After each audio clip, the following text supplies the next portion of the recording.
কোহিনূর প্রেম নিবেদন ঈশানুর তাসমিয়া মীরা। পর্ব ৬। তাসনুভা কখনো কি বলেছে সে মুর্তজার তাকানো ভয় পায়, বলেনি। গাঢ় গভীর নয়ন জোড়া একটু রুষ্টভাবে তাকালেই তাসনুভা দর দর করে ঘামে। ভয়ে চোখ মুখ একটুখানি হয়ে যায়। সাহেব মানুষ, বিলেত থেকে পড়াশোনা করে এসেছে, তার ওপর জমিদার পুত্র। তেজ অন্যরকম। গ্রামে হাক ডাক দাপটের তুলনা করা যায় না। শখের দিক দিয়ে লোকটা আবার ভয়ানক অদ্ভুত। একপাশে পিরানহা রাক্ষস মাছ পালে, অন্য পাশে গাঢ় গোলাপি রঙের লিলি ফুলের চাষ। বিষয়টা অদ্ভুত নয় কি? অদ্ভুত শুধু মুর্তজার তাকানোই নয়, তাসনুভা এই মুহূর্তে আরও একটি গোপন কথা আবিষ্কার করে জানল। মুর্তজার সঙ্গে ফোনে কথা বলতে গিয়েও তার শরীর দর দর করে ঘামছে, গলা শুষ্ক। সামনাসামনি মুর্তজার ভরাট কণ্ঠ ফোনের যান্ত্রিকতায় আরও বেশি গুমোট হয়েছে। গভীর অমাবস্যার রাতে নির্জন জঙ্গলে হুতুম পেঁচা ডাকার মতোই ভয়ঙ্কর। উপরন্তু লোকটা ভালো কথা বলছে না, মশকরা করছে। অমনরগ রোগে গম্ভীর কণ্ঠে মশকরা মানায়? দূর থেকে অশরীরী আওয়াজ এলো। না, মানায় না, একদম মানায় না। ঢোক গিলে একবার মায়ের পানে তাকালো তাসনুভা। তিনি তখনও বিছানার এক কোণায় নির্জীব বসে আছেন। মুখে রাজ্যের ক্লান্তি, সারাদিনে অনেক ধকল গিয়েছে কিনা। উঠে আবারও জানালার কাছে দাঁড়ালো তাসনুভা। আকাশের সুন্দর চাঁদের দাগগুলো এক এক করে গুনতে চাইল। হচ্ছে না, মুর্তজা দিচ্ছে না। যোগ বিয়োগের খেলায় ব্যাঘাত ঘটিয়ে লোকটা অসভ্যের মতো আওড়ালো, বেড়ানো হয়নি, আসব না। তাসনুভা সে কথার উত্তর দিল না। ছোট্ট একটা শ্বাস ফেলে প্রশ্ন করল, আমি ফোন করেছি বুঝলেন কিভাবে? বুঝতে পারি। আবারও রসিকতা। তাসনুভা কণ্ঠে জোর দেয়, ভালো করে বলুন। আমার আইকিউ 130 নয়ন। জাস্ট গেসিং করেছি কল করবেন, করেছেন। আপনি দুধ ভাতের মতো, সেদিন দেখলাম আম্মার সঙ্গে দুধ ভাত খাচ্ছেন। গাল দুটো তথাকথিত মোমোর মতো ফুলে উঠল তাসনুভার। কিঞ্চিত রাগে নাকের ডগায় কি যেন জমল তাড়াহুড়োয়। মুর্তজা বলল, আসবেন না যখন রাখছি, বেড়ানো শেষ হলে কল করবেন। সঙ্গে সঙ্গে তড়িৎ গলায় বাধা দিল তাসনুভা, শুনুন। ওপাশে 1 মিনিট নীরবতা। থমথমে নিস্তব্ধতায় অল্প স্বল্প নিঃশ্বাসের আনাগোনা শোনা যাচ্ছে। পরক্ষণেই মুর্তজার ভরাট গলা শোনা গেল, বলুন, শুনছি। ঠোঁটে ব্যথা হচ্ছে বোধ করি, একটু বেশি জোরেই নিচের ঠোঁট কামড়ে ধরেছিল তাসনুভা।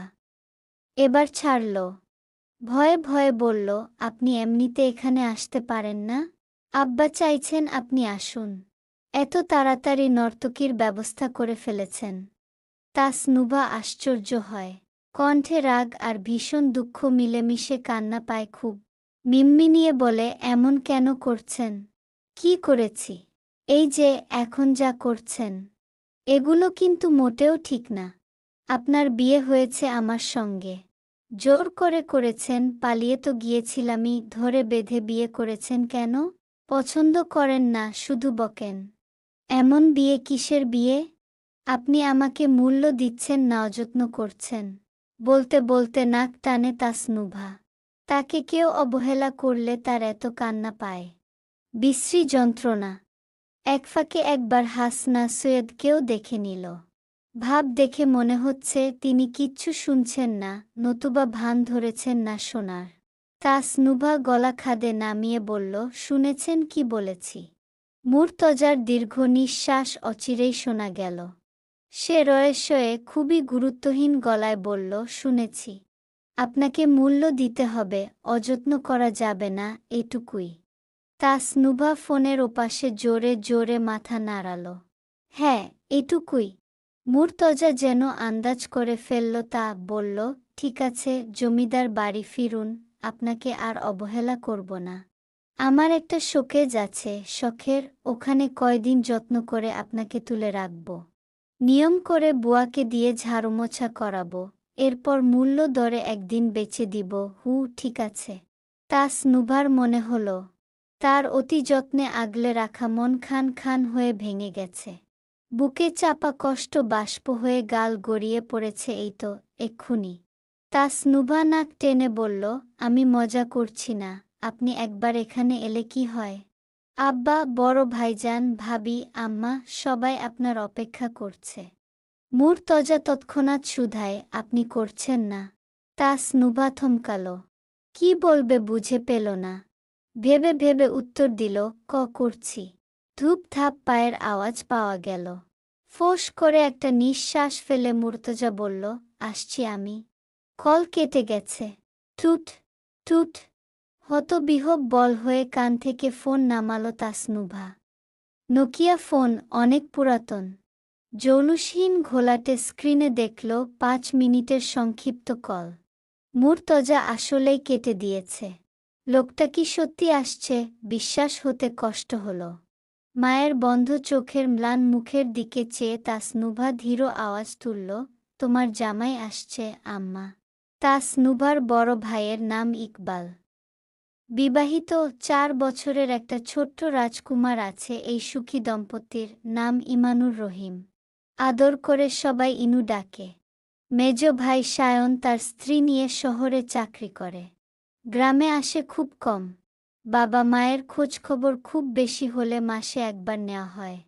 সেজ ভাই রবির পড়াশোনা গত বছরই শেষ হয়েছে।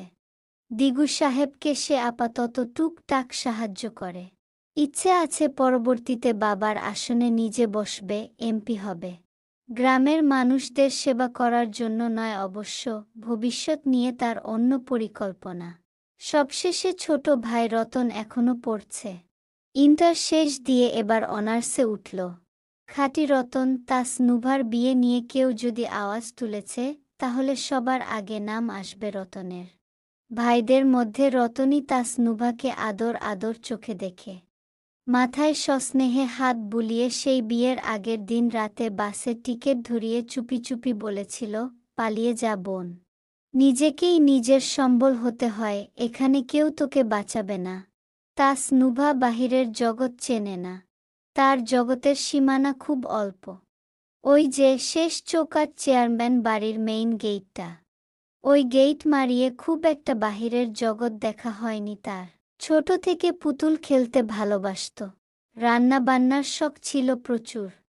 ময়না বুয়া সদা সঙ্গে সঙ্গে থাকতেন। ময়না বুয়ার স্বামী নেই। চেয়ারম্যান বাড়িতে কাজ নেবার 1 বছর আগে ছাদ থেকে পড়ে মারা যান। সেই থেকে তিনি এই বাড়ি থাকেন। শত শত কাজের মধ্যে সামান্য হলেও সময় বের করে শিশু তাসনুভার সঙ্গে সুখ দুঃখের আলাপ করেন। অথচ এই ময়না বুয়াই তাসনুভার পালানোর খবর দিগু সাহেবকে দিয়েছিলেন। তাসনুভা অবশ্য জানত না, জানল এই এক্ষণ। রান্নাঘরে ভাবি তরকারিতে লবণ চাকতে চাকতে বড় রসিকতা করে বললেন, জানো তাসনুভা, তুমি আমাদের আপন না ভাবলেও আমরা ভাবি। এই যে এত মিশলে ওই মহিলার সঙ্গে সারাদিন আঠার মতো লেগে থাকতে। তোমার প্রিয়র প্রিয় ময়না বুয়া, তোমার পালানোর খবর ওই মহিলাই আব্বাকে দিয়েছিল, বিনিময়ে মোটা অঙ্কের টাকা হাতিয়েছে। ময়না বুয়া সঙ্গে সঙ্গে রান্নাঘরে ঢুকলেন। চোখ নামানো। তাসনুভা আশ্চর্য হয়ে দেখল, বুঝল, যেই ময়না বুয়া তাকে দেখা মাত্র বুকে ঝাপটে ধরার স্বভাব, তিনি চোখ তুলে তাকাচ্ছেন না। বুক ব্যথায় হাঁসফাঁস করল তাসনুভা। মানুষ বলে শ্বশুর বাড়িতে বউয়েরা সুখে থাকে না। অথচ তাসনুভার বেলায় উল্টো হচ্ছে, বাবার বাড়িতে সে আজীবন দুঃখী। মুর্তজার পরনে ধূসর গোলাপি রঙের শার্ট, ইংরেজিতে ওই রঙকে ডাস্টি পিঙ্ক বলে। তাসনুভার ভীষণ পছন্দ রঙটা। নাস্তা দিতে গিয়ে সে একবার আর নয়নে বিশাল দেহী লোকটাকে দেখল। লোকটা মুরব্বি মানে না। দিগু সাহেবের সামনে পায়ের উপর পা দিয়ে আরামে বসে আছে। মুখ করে রেখেছে কঠিন। শার্টের হাতা গোটাতে গোটাতে ক্ষণেই তাসনুভার দিকে তাকাল। চাপ দাড়িতে হাত বুলিয়ে অল্প স্বল্প ভীতু রমণীকে পরখ করল সে। তাসনুভা খেয়াল করল কিনা জানা নেই, রমণীর ভেজা চোখ দুটোর পলক ঝাপটানো আর নরম গালের লাল টুকটুকে আভা দেখা মাত্রই মুর্তজার চাহনি মোমের মতো গলে গেল। হিমশীতল শান্ত নয়নে সেকেন্ডের জন্য তাসনুভা থেকে নজর সরাতে পারল না মুর্তজা। দিগু সাহেব আহ্লাদে গদ গদ করে মুর্তজার দিকে তাকালেন। তার হাসির বাহার ঠিকরে উঠছে।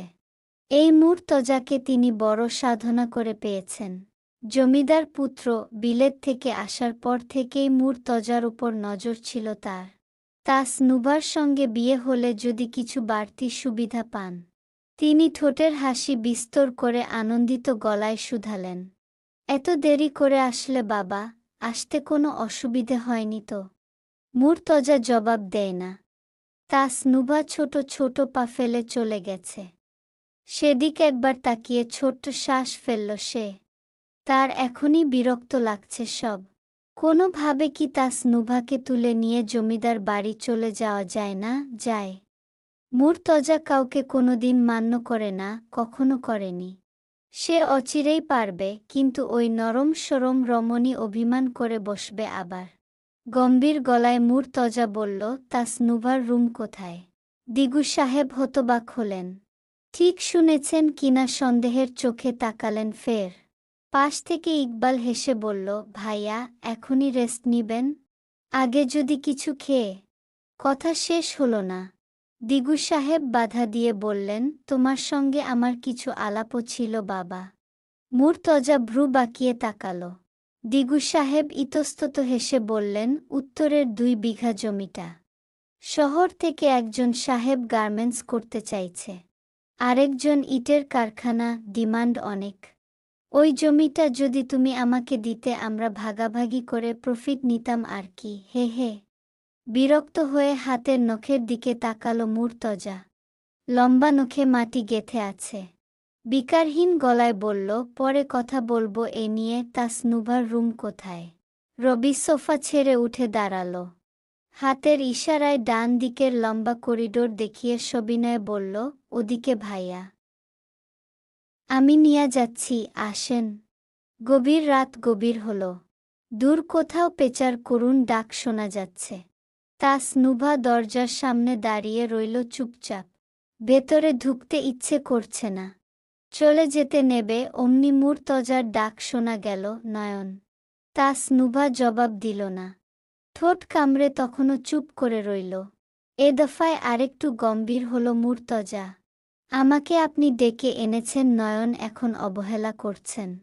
মেজাজ খারাপ হচ্ছে আমার, ভেতরে আসুন। তাসনুভা তড়িৎ ঢুকল। চিরচেনা ঘরটা অচেনা ঠেকছে। অপরিচিত সুবাসে ম ম করছে আশপাশ। ডিম লাইটের আধো আলোয় মুর্তজাকে দেখতে একটু বেগ পেতে হল। লোকটা বিছানায় শটান শুয়ে আছে, কপালে এক হাত চেপে রাখা। তাসনুভা কাছে এগোতেই বলল, আমরা কাল ভোরে চলে যাব। জি। শুচ্ছেন না কেন? তেজি কণ্ঠের ধমক। হতবিহ্বল বল হয়ে তাসনুভা কেঁপে উঠল। চমকালো সামান্য। মুখ ফুলিয়ে শুয়ে পড়ল চুপচাপ। তার বিছানা আকারে বেশ ছোট। দূরত্ব রেখে শোয়ার উপায় নেই। না চাইতেও মুর্তজার ঠান্ডা শরীরের সঙ্গে তার উষ্ণ শরীর মিলে মিশে যাচ্ছে। তাসনুভা সিলিংয়ের দিকে চেয়ে রইল কিছুক্ষণ। মুর্তজার নড়চড় নেই। ভারী নিঃশ্বাসের শব্দ গুমট করে রেখেছে আশপাশ। তাসনুভা আমতা আমতা গলায় জানতে চাইল, আপনার কি মাথা ব্যথা করছে? মুর্তজা খুব ধীরে উত্তর দিল, হু। চা বানিয়ে আনবো? চা খেলে মাথা ব্যথা কমে। খাবো না। বলতে বলতে পাশ ফিরল মুর্তজা। ওইটুকু আলো অন্ধকারে কেমন জল জল করল তার তীক্ষ্ণ চোখ দুটো। গভীর করে তাকালো। যেন তাসনুভার ভেতর বাহির বলতে আর কিছু নেই। মুর্তজা সব কিছু পড়ে নিয়েছে, জেনে গেছে। খাবার খেয়েছেন? অস্বস্তিতে দৃষ্টি নামালো তাসনুভা। খুব আস্তে উত্তর দিল, খেয়েছি।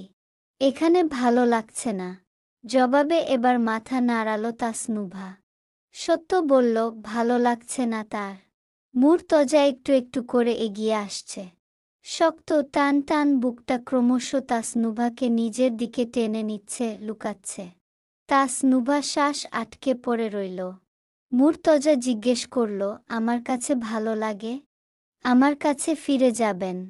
তাসনুভা পিটপিট করে তাকায়। সত্য বলতে মুর্তজাকে সে এখনো চিনতে পারেনি।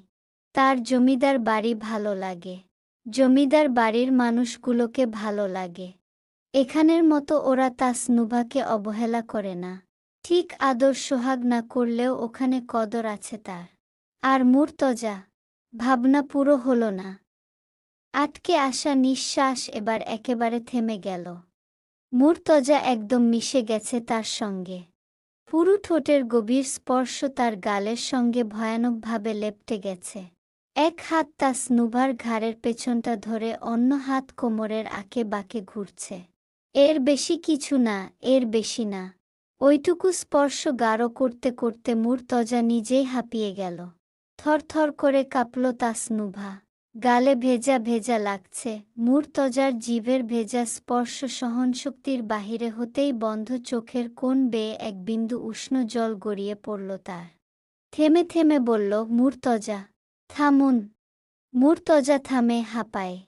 চোখ বুজে কেমন ম্লান গলায় বলে, আপনি আমার প্রথম স্পর্শ নয়ন। আপনি আমার প্রথম। চলবে।